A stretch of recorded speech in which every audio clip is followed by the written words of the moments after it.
One of the most common reasons an AC may not be functioning properly is due to lost refrigerant. Luckily, the Sub-Zero Recharge Kit provides an affordable, relatively easy do-it-yourself solution. Always remember to wear your gloves and goggles. Step 1. Locate your air conditioner's low side pressure port. Don't worry, it's easier than you think. It looks something like this. It's the only port in the system this coupler can attach to. If you're having difficulty locating the port, check out the port locator at rechargeac.com. Step 2. Turn the car on and get the AC going. Crank it all the way up. Make sure your fan is set to high, your thermostat is set to maximum cold, and you hit this button to recirculate the air in the cabin.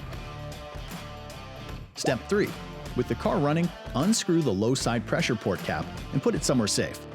Connect the coupler on the gauge by pulling back the coupler sleeve, pressing to attach it, and sliding the sleeve down until you feel it lock or click. Gently tug on the coupler to make sure you have a good connection. Our gauge is reading low on refrigerant, so we're definitely in need of a recharge. If your gauge is reading in the yellow or red zones, stop what you're doing and see a certified technician as soon as possible. Let's detach the gauge. We're going to need it for the bottle. Step 4. Remove the shipping disc from the can. Step 5. Reconnect the gauge to the can by screwing it in, like this.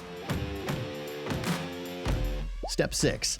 Reconnect the coupler on the hose to the low pressure port.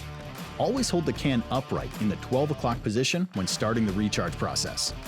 Now, gently squeeze the trigger to release the refrigerant. It's important that while you do this, you shake the can and rotate it back and forth between an upright and sideways position. Every 10 to 15 seconds, release the trigger and take a reading. If the gauge is still reading low, squeeze the trigger to release more refrigerant and shake and rotate for another 10 to 15 seconds. Repeat the process until your gauge reading is in the green range. It's important that you don't overfill. Too much refrigerant will result in warm air coming out of the vents. When the vent air is cold and the gauge reads in the green range, you can disconnect the coupler from the low side port. Thanks for recharging with Sub-Zero. Be sure to check out all of our products at rechargeac.com.